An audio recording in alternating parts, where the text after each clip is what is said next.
Hi guys, this is only a little trick, little tutorial. Sometimes when you create entities, you're just, create words. For this one, creating agent type for the Weebot bot that's going to be able to recognize what type of bot that the user want.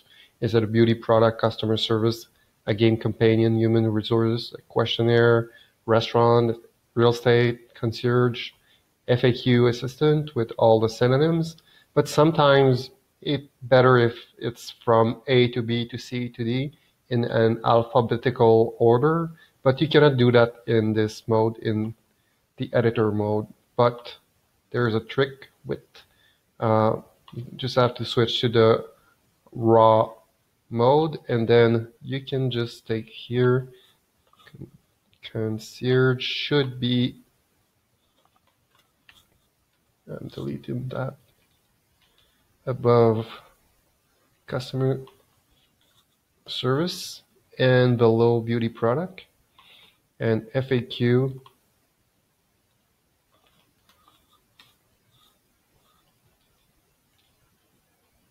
should be in between customer support and game companion. You just have to save, then switch to editor mode, and there you go. B, C, C, F, J, G, H, Q, R, S, R, R.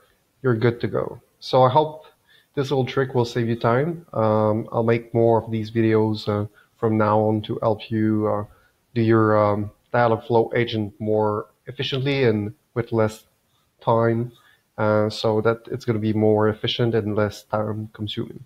So if you'd like this video, just subscribe to my YouTube channel.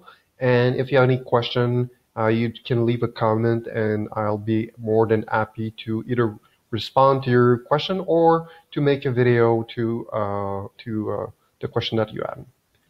So until then, have a great day, guys. Bye.